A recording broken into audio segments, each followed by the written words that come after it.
그들이 F성에 도착했을 때는 이미 오후 6시였습니다. 매우 기묘하게도 많은 형제 자매들이 일찍이 거기서 기다리고 있었습니다. 그들은 차에서 내려 곧바로 F성 공안국의 정원으로 끌려갔습니다. 이날 젊은 형제 자매들이 이읍에서 체포되었다는 소식이 퍼진 다음부터 주희현과 F성의 형제 자매들은 그때까지 먹지도 마시지도 않았습니다. 하나님의 그의 자녀들의 고난을 통해 이읍과 주희현 그리고 F성의 교회를 부흥시킬 줄 누가 알았겠습니까? 할렐루야, 하나님의 능하신 역사를 찬양합니다. 깊도다 하나님의 지혜와 지식의 부요함이여 그의 판단은 측량치 못할 것이며 그의 길은 찾지 못할 것이로다. 누가 주의 마음을 알았느뇨. F성의 12 형제 자매들이 압송되어 온 후 공안원들은 부끄럽고 분한 나머지 화가 났습니다. 이 젊은이들이 뜻밖에도 외지에 가서 이렇게 큰일을 저질러 F성의 각급 지도자들의 얼굴에 먹칠을 하였기 때문입니다. 그날 밤 그들은 바로 신문을 시작했습니다. 첫 번째로 신문받은 사람은 성이었습니다. 신문원들은 그녀에게 갖은 방법을 다해 얼르기도 하고 때리기도 하였지만 소용이 없었습니다. 하나님은 오히려 그녀를 도와 승리하게 하셨습니다. 두 번째 신문받은 사람은 아토 형제였습니다. 그는 신문원 앞에서 퇴연자악하게 입을 다물고 아무 말도 하지 않았습니다.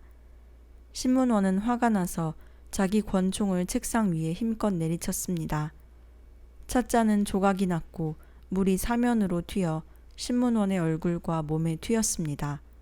그는 온 얼굴이 울그락불그락하며 화가 치밀어 몽둥이로 형제의 다리와 허리를 무자비하게 마구 때렸습니다. 마지막에는 몽둥이를 형제의 가슴에 집어던지고 두 사람을 불러다가 다른 몽둥이로 형제의 복사뼈를 잔인하게 때리게 했습니다. 이로 인해 아토 형제의 뼈는 큰 손상을 입었고 살은 퉁퉁 부어올랐습니다. 몇 년이 지난 후에도 아토 형제의 몸은 그때의 고문과 구타로 인한 상처가 남았고 종종 두통이 생기기도 했습니다. 그날 밤에 그들은 5명의 자매와 7명의 형제의 줄을 풀어주기는커녕 더욱 꽁꽁 묶어 심지어 두 손에 검게 피멍이 들었습니다. 그들은 저마다 호흡이 빨라지고 안색이 창백해졌으며 구슬 같은 땀방울이 끊임없이 흘러내렸습니다. 이 읍에 있을 때에도 그들은 역시 이렇게 묶여 있어서 그 팔이 아직 완전히 회복되지 않았는데 뜻밖에도 이곳에서 그들은 또 이렇게 고통을 당했습니다. 만일 계속 묶여있는 상태로 몇 시간이 더 흐르게 된다면 그들의 두 팔은 운전하지 못할 정도였습니다. 그들은 작은 감방에 갇혔습니다. 줄이 그들의 몸을 꽉 조여서 몸이 너무나 고통스러웠지만 그들에게는 주 예수님이 당시 채찍에 맞고 십자가에 못 박히신 고통을 체험할 수 있는 시간이었습니다. 그들은 어두운 이 작은 방에서 눈물을 흘리며 찬양을 불렀습니다. 구주 예수 머리에 가시관 쓰고 골고다로 십자가 지고 가셨네. 로마 병정 채찍으로 주님을 치니 골고다 언덕에 보혈 흐르네. 구주 예수, 구주 예수, 예수 그리스도, 나 어찌 골고다를 잊을 수 있으리. 주님 십자가에 못 박히신 곳, 보혈 흘려 내 죄를 대속하신 곳. 그들은 소리를 죽여 흐느껴 울었고 그러는 동안 몸의 고통은 점점 줄어들었습니다. 며칠 동안의 시달림으로 인해 12명의 형제 자매들은 극도로 피곤한 나머지 날씨가 아무리 추워도 저마다 시멘트 바닥에 누워 잠이 들었습니다. 깊은 밤 추위에 깨어난 그들은 갑자기 몸이 매우 홀가분한 느낌이 들었습니다. 자세히 만져보니 사람들의 몸을 묶고 있던 줄이 풀려 있었습니다. 이때 그들은 감옥에 갇혔던 베드로의 쇠사슬이 끊어진 일이 떠올라 더할 나위 없이 기쁘고 즐거웠습니다. 이튿날 세 사람이 신문을 받았습니다. 물론 공안국 사람들은 이런 형제 자매들에게서 무엇인가를 얻을 수도 없었습니다. 공안국은 이 12명의 형제 자매들의 가족에게 식비를 내라고 통지하였습니다. 각처의 교회는 그들을 대신하여 식비를 냈습니다. 돈의 액수는 참으로 컸고 이 정도라면 각처에 있는 형제 자매들이 매일 좋은 음식을 먹을 수 있을 정도였습니다. 그러나 그들이 먹는 음식은 돼지가 먹는 것보다도 못한 음식이었습니다. 그날 밤 몇 명의 자매들이 차가운 침대에 누워 자그마한 신약 성경을 꺼냈습니다. 그들이 이 읍의 신문실 책상에서 사람이 없는 틈을 타 가져온 것이었습니다. 성은 엄숙하게 요한계시록 2장 10절 11절을 펼쳐 낮은 목소리로 읽었습니다.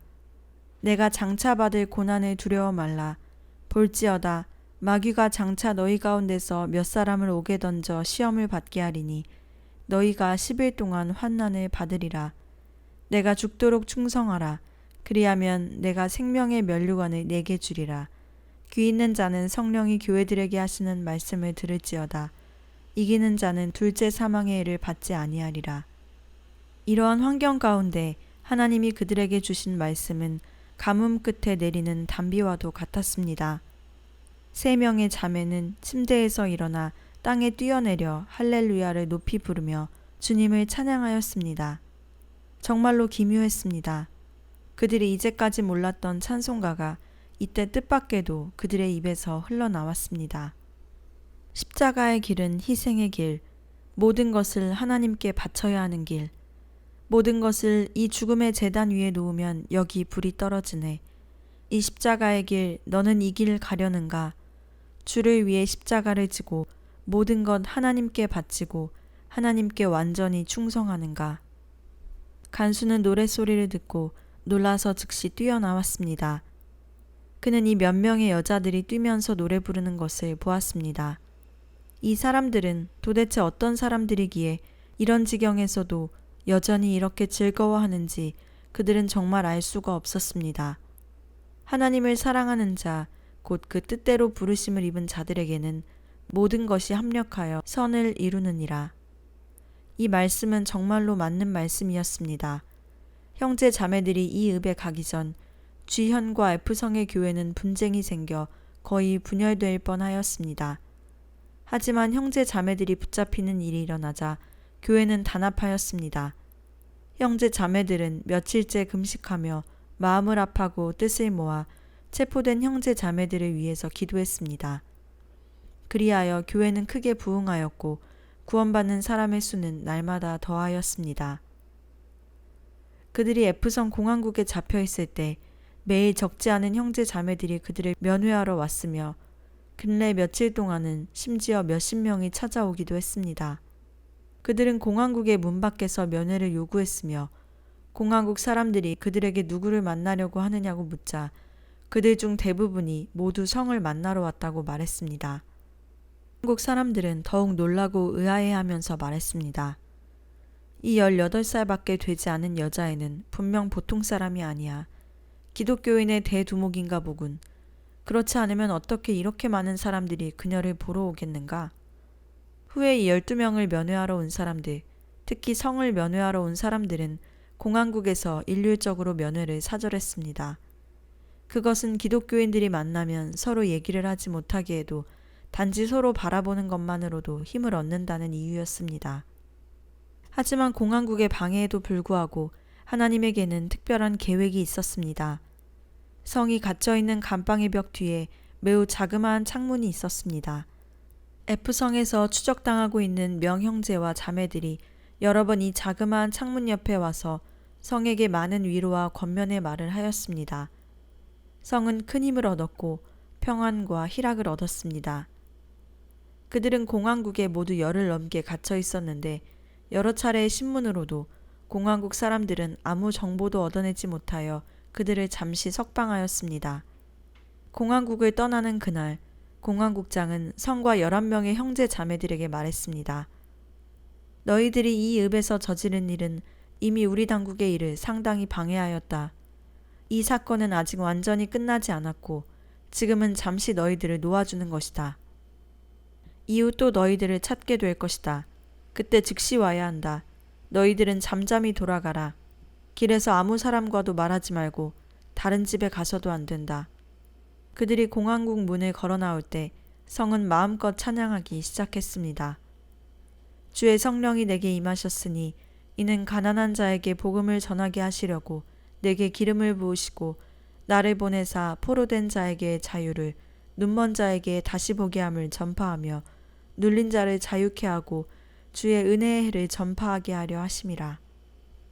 성이 에프성 공항국에서 석방된 지 얼마 되지 않아 에프성 공항국 사람이 와서 그녀를 붙잡아 향정부로 데려갔습니다. 그리고는 더러운 장작칸에 가두었습니다. 성은 두려운 마음이 생겨 무릎 꿇고 기도하였습니다. 이때 갑자기 매우 낯익은 목소리가 들려왔습니다. 언니, 어디 있어요? 성이 자세히 들어보니 어린 자매 소홍이 그녀를 부르는 것이었습니다. 나 여기 있어. 그녀는 작은 소리로 대답하였습니다. 소홍은 비록 16살이지만 이미 철이 들었고 주님을 매우 사랑하는 자매였습니다. 성은 그녀를 자신의 친동생처럼 생각하였을 뿐만 아니라 자신의 좋은 동역자로 생각하였습니다. 어린 나이에 교회에 필요한 일들을 솔선수범하여 깔끔히 해내는 소홍이었습니다. 그날 그녀는 다른 자매와 함께 언니를 보러 와 여러 곳을 찾아 헤맸지만 찾지 못하고 결국 이 장작칸에서 성을 찾아낸 것입니다. 소홍은 창문에 엎드려 낮은 소리로 성에게 말했습니다. 언니, 힘내세요. 신문 받을 때 하는 말에 주의하세요. 지금 우리들이 각 촌에 가서 형제 자매들에게 알려 언니를 위해 기도 부탁을 하겠어요. 말을 마치자 소홍은 그 자리를 떠났습니다. 성은 일어나 주님을 찬양했습니다. 그녀는 오늘 주님이 소홍을 보내어 힘을 주신 것을 알았습니다. 성은 기쁨으로 충만하였습니다. 순식간에 모든 고독과 두려움이 완전히 사라지고 주님이 주시는 힘으로 담대할 수 있었습니다. 이튿날 신문관은 성을 신문했습니다. 그녀는 신문실에 들어서자 신문관을 바로 알아볼 수 있었습니다. 그는 에프성 공항국에서 그녀를 신문했던 사람이었습니다. 이번에는 현에서 특별히 파견하여 온 것이었습니다. 이 사람은 대머리라는 별명이 있으며 성격이 흉악하고 잔인한 눈빛을 가져 보통 죄인이 그를 대하면 우선 두려움에 떨었습니다. 10몇 년 이래 얼마나 많은 형제 자매들이 그의 손에서 무지막지한 폭행을 당했고 얼마나 많은 하나님의 종들이 그에 의해 인간지옥 같은 삶을 살았으며 많은 형량을 언도받았는지 모릅니다. 오늘 성은 다시 한번 그의 손에 걸려들었습니다. 성은 대머리가 마귀에 씌인 사람이고 그리스도인에 대해 뼈에 사무치는 원한이 있는 데다가 잔인무도하는 것을 알았습니다. 성은 오늘의 신문을 위해 간절히 기도할 수밖에 없었습니다. 신문이 시작되었습니다. 대머리 신문관은 털이 가득한 큰 손으로 서류 가방을 열고 그 속에서 사진을 꺼내었습니다. 이 사진은 성 등 17명이 이 읍에서 찍은 것이었습니다. 이 사진의 사람들을 아느냐? 너희들이 이 읍에서 저지른 일은 이미 전국을 떠들썩하게 했다. 이것은 극히 엄중한 반혁명 사건이다. 너희들 모두 너무 어려서 사람들에게 이용당했을 뿐이고 하나의 조직이 뒤에 있다. 이런 상황을 우리가 이미 다 알고 있다. 정부에서 너를 돕기 위해 오늘 너에게 다시 한 번의 기회를 주기로 했다. 내가 만약 정부에 낱낱이 보고만 한다면 관대한 처분을 받을 수 있을 거다. 너희들은 어떠한 조직이냐? 무슨 배경이 있고 책임자는 누구이며 이 읍에 간 5개 조 가운데 조장은 누구냐? 성은 속으로 계속해서 기도했으며 아무 말도 하지 않았습니다. 단지 그녀는 예수님이 빌라도 앞에서 신문받는 상황을 생각하였고 입을 다물고 바닥만 보고 있었습니다. 대머리 신문관은 사기 등등하여 말했습니다. 너, 이 읍의 거리에서는 그렇게 말이 많더니 오늘은 왜 한마디도 하지 않는 거지? 너희 17명 가운데 이미 많은 사람들이 나에게 자백하고 죄를 시인했으며 네가 두목이라고 했다. 너는 아직도 잡아 떼려고 하느냐? 성은 대머리 앞에 똑바로 서서 여전히 입을 다물고 있었고 그는 그녀가 여전히 입을 열지 않는 것을 보자 갑자기 몸을 일으켜 손바닥으로 잔인하게 성의 얼굴을 내리쳤습니다. 그리고 비열하고 더러운 말로 이 어린 자매를 모욕했습니다. 그러자 성은 마치 수문을 열어놓은 것처럼 웃음을 터뜨리더니 하나님이 어떻게 그녀를 이 읍에 파견하였으며 죄의 시작과 응보, 사람이 어떻게 장래의 심판을 피할 수 있는지 약 2시간가량 말했습니다. 그것은 그녀 자신의 힘으로 하는 말이 아니었습니다. 복음을 전하는 도중 한 번도 말이 끊어지지 않았고 대머리도 몇 번이고 그녀의 말을 끊으려고 했지만 아무 소용이 없었습니다. 성이 말을 끝나자 대머리의 큰 몸이 마치 고무공처럼 의자에서 뛰어 일어나 큰 소리로 고함쳤습니다. 이 여자를 끌어다가 죽음의 맛 좀 보게 해라. 이때 즉시 두 남자가 들어와 성을 정원으로 끌고 가 가죽 뒤로 잔인하게 때렸습니다. 그리고 양쪽 팔을 좌우로 펼쳐 수평이 되게 해놓고 어느 한 팔이라도 수평을 잃게 되면 몽둥이로 그 팔을 세게 때렸습니다. 이렇게 2시간이 지나는 동안 성은 막대기로 무수하게 맞았습니다. 그녀는 더 이상 견딜 수 없어 땅에 주저앉아 버렸습니다. 그러자 그들은 그녀의 두 손을 뒤로 비틀어 큰 나무에 묶어 놓았습니다. 밤이 깊어서야 성은 그곳에서 풀려나 장막 안으로 끌려갔습니다. 그녀는 차가운 장막에 갇혀 있었고 간수는 며칠 전 이읍 향정부의 독방에서 보았던 능글맞은 간수와 똑같았습니다. 성은 온 힘을 다해 기도했으며 위협적인 눈길로 그 사람을 쏘아보았고 성경 말씀으로 그를 대응했습니다. 그는 성의 몸에서 이상한 신성한 기운을 느껴 그녀를 결코 능욕할 수 없었습니다. 이번에도 하나님의 도우심이 있었기에 그 위기를 넘길 수 있었습니다. 성은 대적 앞에서 자신을 위해 연회를 베푸시는 주님을 즐겁게 찬양했습니다. 나흘 후 성은 그곳에서 석방되어 집으로 돌아갔습니다. 이 읍의 파출소, G현, F성, B지구의 각급 공안기관 및 검찰원은 2월에 그리스도인이 이 읍에서 복음을 전파한 일을 하나의 큰 반혁명 사건으로 처리하여 성을 중앙기관에 고소했습니다.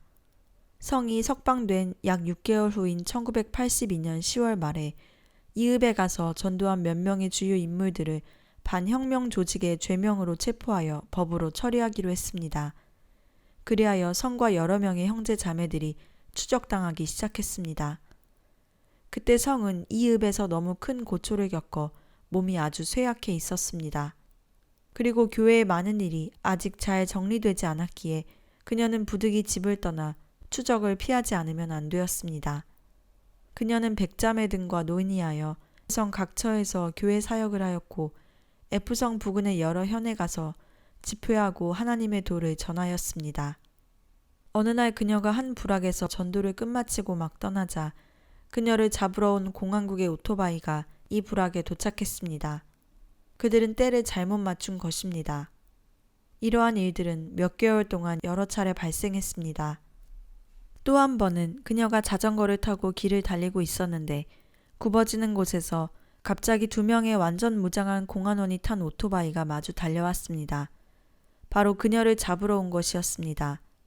성은 속으로 만일 자전거의 방향을 바꾸면 즉시 발견될 것이라고 생각하고 그 자리에서 결단을 내려 속력을 높여 앞으로 질주해 오토바이를 향해 달렸습니다. 그녀는 이렇게 그들과 스쳐 지나갈 작정이었습니다. 이 얼마나 위험한 일입니까? 전문 훈련을 받은 무경들은 모두 날카로운 눈을 갖고 있고 게다가 그들은 성의 사진을 지니고 있었습니다. 만약 그들이 자전거를 타고 오는 그녀를 조금이라도 유심히 보았다면 그녀는 절대로 달아날 수 없었을 것입니다. 그런데 그 순간에 갑자기 오토바이 바퀴가 팡 하고 터졌습니다. 두 무장 경찰은 즉시 뛰어내려 오토바이를 검사하고 수리하였습니다. 따라서 성은 태연하게 그곳을 피할 수 있었습니다. 또 한 번은 공안원들이 그녀가 모 지방에 있다는 말을 듣고 차를 끌고 그곳으로 향했습니다. 그들은 사람 잡기에 너무 급급한 나머지 침착함을 잃고 길 옆에 작은 도랑에 굴러 떨어져 버렸습니다. 여러 사람이 부상을 당했고 대대장은 다리까지 부러졌습니다. 성의 집을 거의 매일 밤마다 사람들이 와서 수색했습니다. 그녀의 모친은 옷을 벗고 잠을 잘 수 없을 정도로 늘 밤에 일어나 그들에게 문을 열어주어야 했습니다. 그 몇 개월 동안 이미 여러 형제 자매가 공안국에 체포되었습니다. 이러한 나날이 9개월이나 지속되었습니다. 그때 하나님은 성에게 주님을 위해 고난을 받을 때가 가까이 왔다는 것을 똑똑히 알게 하셨습니다. 그러나 그녀는 대단히 평안했고 고통이 없었습니다. 그녀는 부근에 있는 교회 일을 잘 정리하였습니다. 1983년 6월 30일 밤 성은 한 촌락에서 집회를 마친 후 공안국 사람에게 체포되었습니다. 무장 경찰들이 그녀에게 수갑을 채우고 데려갈 때 수많은 형제 자매들이 비통하여 울었습니다. 하지만 성은 이때 자신이 절대 울어서는 안 된다고 생각했습니다. 만일 울면 형제 자매들을 위로할 수 없기 때문이었습니다. 그녀는 매우 침착하게 말했습니다. 다시 만납시다. 길에서 성은 머리를 들어 휘영청 달 밝은 밤하늘을 바라보았습니다. 밤하늘에 장식된 별들이 찬란한 빛을 비추었습니다. 그녀는 눈물을 흘리며 주님께 기도하였습니다. 주여, 이 세계가 깊은 암흑에 있을 때 그 환경을 통해 저를 단련시키시고 저로 하여금 당신의 오른손의 별이 되어 이 불합리한 시대를 비추게 하옵소서. 동시에 더욱 많은 형제 자매들이 깨어 일어나서 이 암흑 가운데의 밝은 별이 되게 하옵소서. 성은 그들에게 떠밀려 이리 길을 걸었고 큰 도로에 들어서자 공안원은 그녀를 공안차에 강제로 태웠습니다. 차에 올라 성은 눈을 감고 기도했습니다. 감옥에 갇힌 요셉, 불 가운데서도 의연했던 세 용사, 사자굴 속의 다니엘 등 신앙의 위인들이 그녀의 눈앞에서 스치고 지나갔으며 그녀는 찬양을 불렀습니다. 옛날 믿음이 강한 세 용사, 불 가운데 전혀 손상 없었네. 지금 이 세 사람 어디로 갔나? 벌써 아름다운 곳에 갔다. 그녀는 무장 경찰들의 괴롭힘에도 아랑곳하지 않고 쉬지 않고 찬양했으며 마음속은 주님의 사랑으로 충만했습니다. 새벽 3시 40분 공안차가 F성 공항국 문으로 들어갈 때 마당 안은 등불이 밝게 켜져 있었습니다. 그곳에는 이미 완전 무장한 무장 경찰이 마치 귀빈을 영접하듯 서 있었습니다. 이렇게 일찍 이 사람들이 여기서 무엇을 하는지 성은 궁금해졌습니다. 그러나 그녀가 어찌 알 수 있겠습니까? 공항국에서 그녀를 잡기 위해 얼마나 큰 대가를 치렀는지 말입니다. 오늘 끝내 그녀를 잡은 것입니다. 많은 사람들이 집결되었습니다. 성이 차에서 끌려 내려올 때 그들은 모두 놀라 기가 막혔습니다. 이런 계집애가 우리를 9개월 동안 고생시켰단 말인가? 하늘을 날아다니고 벽을 걷는 비범한 사람인 줄 알았는데. 성은 구치소의 여감옥으로 끌려갔습니다. 날이 밝아 많은 공안원들이 이 전설적인 인물을 보러 왔습니다. 다리를 저는 현경대장도 그녀를 보러 왔습니다. 그녀는 노래를 하고 있었습니다. 나는 조롱에 갇힌 한 마리의 작은 새. 그는 살기 등등한 모습으로 성을 나오라고 하였습니다. 그리고 그녀를 무릎 꿇게 하고 가죽 뒤로 잔인하게 후려쳤으며 이빨을 부득부득 갈며 욕하였습니다. 너 XX, 네가 얼마나 나를 고생시켰는지 알아? 너를 잡기 위해 우리 오토바이 여러 대가 고장났고 공안차 한 대는 뒤집어졌어. 게다가 내 다리도 부러졌고 오늘에서야 너를 잡았지. 오늘 내가 꼭 네 다리를 분지를 거야. 그는 힘껏 성을 때리고 그녀의 옷을 다 찢고 머리와 몸을 온통 피투성이가 되게 하고서야 감방에 집어넣었습니다. 1983년 7월 사회 정화운동이 시작되면서 감옥 안의 죄수들 수가 갑자기 늘어나 매 호실마다 사람으로 가득 찼고 성의 감방에도 20여 명의 여죄수들이 들어왔습니다. 그때 죄수들이 먹는 것은 돼지만두 못하였고 끼니마다 작은 한 그릇의 국 혹은 잡채국을 먹었습니다. 평상시에 술에 빠져 방탕한 생활을 하고 빈둥거리며 게으름만 부리다 잡혀온 여자들은 배가 고파 눈에 불을 켰습니다. 그들의 입에서는 차마 입에 담지 못할 음탕한 말들이 계속 흘러나왔습니다. 이런 일로 그들은 늘 모진 고문을 당했습니다. 성자매는 그들이 이렇게 고통받는 것을 보고 그들을 위해 눈물을 흘리며 기도했습니다. 하나님께 이 영혼들을 맡아달라고 구했습니다. 그녀는 매일 한 끼만 먹기로 결심하고 남은 밥을 그 불쌍한 사람들에게 나누어 주었습니다. 사람들이 성에게서 받은 것은 비록 얼마 되지 않는 음식이지만 그들에게 있어서는 진수성찬이나 다름이 없었습니다. 시간이 좀 지나자 사람들은 성이 보통 사람이 아니라는 것을 알았습니다. 그리고 그녀에 대해 존경의 마음을 가졌습니다. 대부분의 사람들이 복음을 받아들였고 그녀는 늘 그들을 데리고 기도하며 찬양을 불렀습니다. 그들의 삶은 조금씩 변화되기 시작했습니다. 체포된 후 50일이 지나서 성은 판결을 받았습니다. 이 50일 동안 그녀는 여러 차례 신문을 받았고 그때마다 계속 묵비권을 행사했습니다. 신문관은 화가 머리끝까지 치밀어 올라 손에 있는 찻잔을 무수히 집어 던졌습니다. 공안원은 각종 형구로 위협했지만 그녀를 굴복시키지 못했습니다. 상부에서 이 사건을 매우 중시하였기에 F성 인민법원은 할 수 없이 1983년 8월 20일에 대해 공개 재판하기로 결정하였습니다. 그날 하늘에는 구름 한 점 없었고 햇빛이 쨍쨍 내리쬐고 있었습니다. 이 밝은 태양 아래 가려진 죄악이 얼마나 되며 비참한 고역이 얼마나 될지 모를 일입니다. 그리고 얼마나 많은 사람들이 원한을 품고 얼마나 많은 가정이 부당한 판결을 받아 무너졌는지 모르는 것입니다. 성은 수갑을 찬 채로 감옥에서 끌려 나왔습니다. 감옥에서 법원까지는 약 1, 2 정도의 거리였습니다.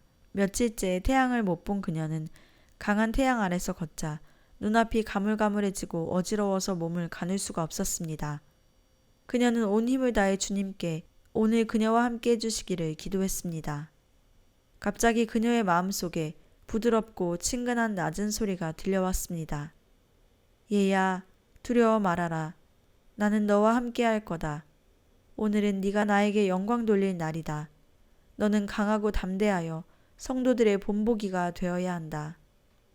갑자기 그녀는 주님이 주신 기쁨으로 충만해졌습니다.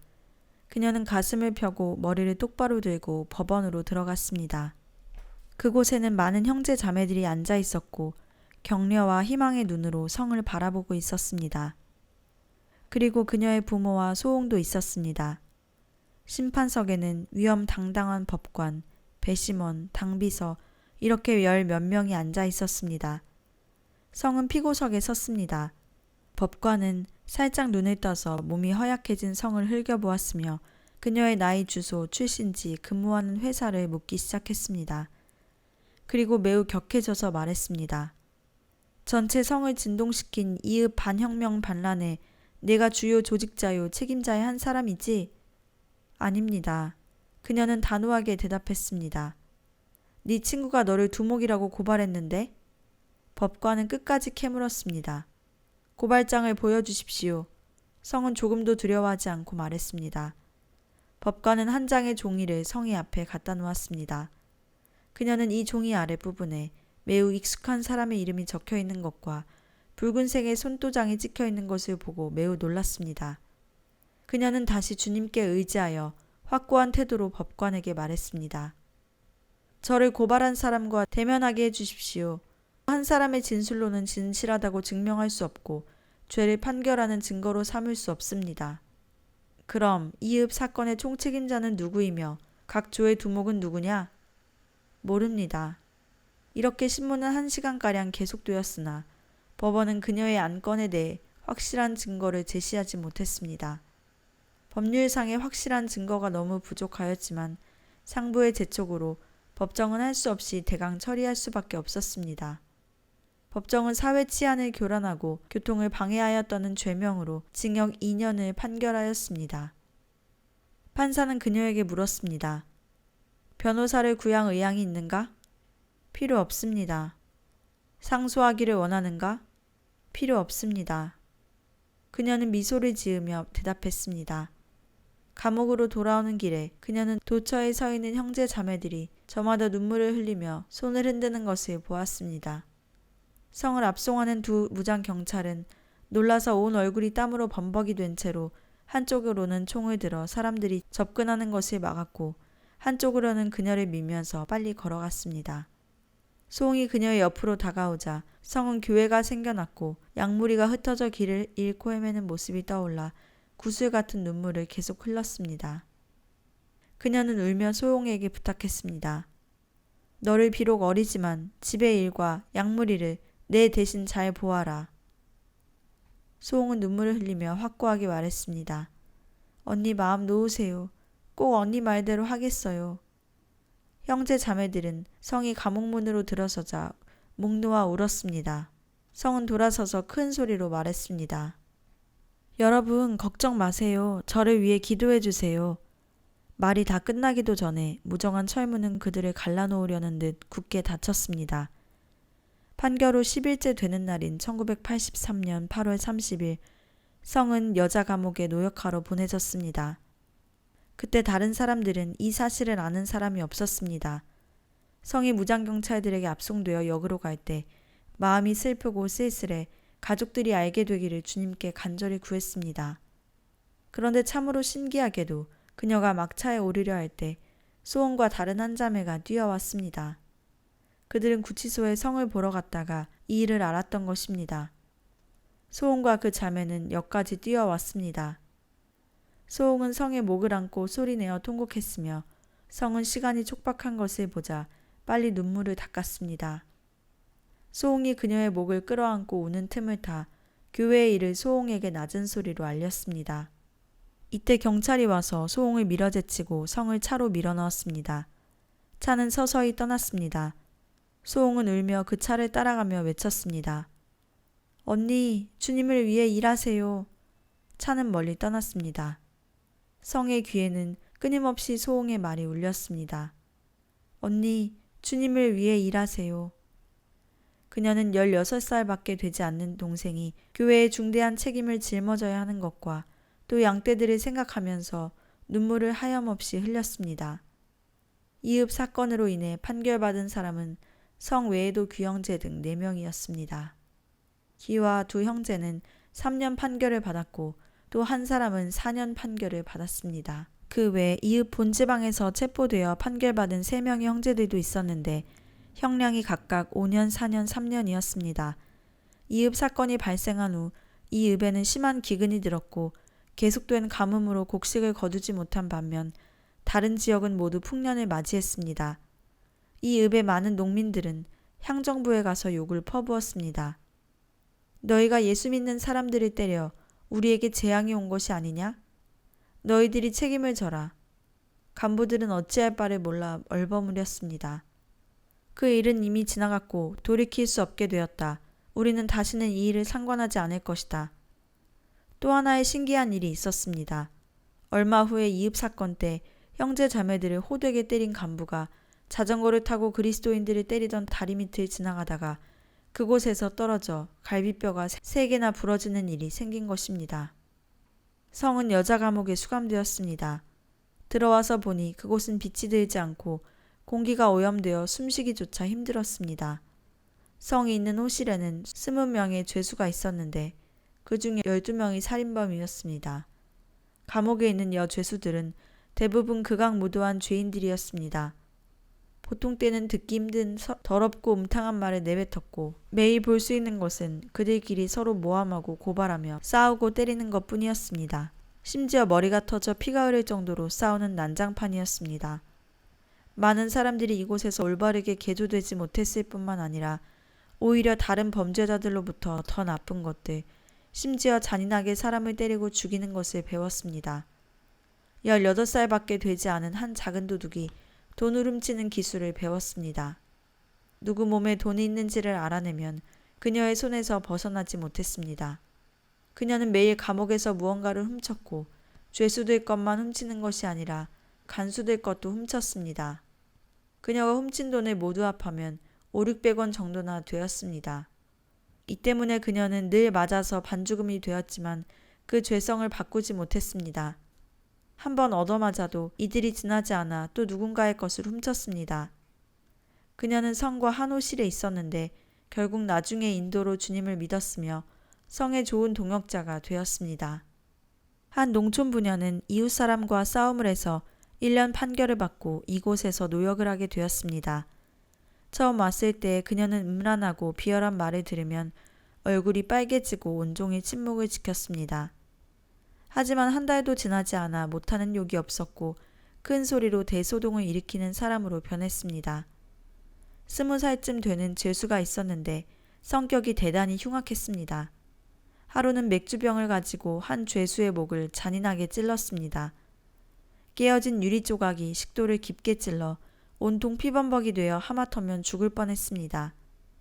후에 이 살인범의 형량은 5년이 더 추가되었습니다. 천하가 크니 없는 일이 없다. 이 인간 지옥에서는 별 이상한 일이 다 일어났습니다. 이곳에는 오직 여죄수만 있고 남자는 없었습니다. 그래서 이 인간 지옥에 많은 동성 연애자들이 나타났으며 그 추문은 이로 말로 다할 수가 없었습니다. 한 차례 비판 대회에서 여성 과장이 그들의 더럽기 짝이 없는 연애 편지를 읽으며 얼굴이 귀밑까지 빨개졌고 화가 나 욕을 퍼부었습니다. 또 다른 추문이 있었습니다.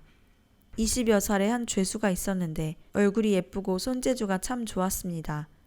이 사람은 정말 마귀의 화신 같았으며 여자를 유혹하는 특별한 재간이 있었습니다. 이곳에 갇혀있는 여죄수들은 모두 그녀를 좋아했고 심지어 그녀 때문에 질투하고 다투는 일이 적지 않았습니다. 이 죄수는 여러 차례 수갑에 채워져 감금되었지만 일단 감금실에서 나오면 또다시 사람을 유혹하여 범죄하게 했습니다.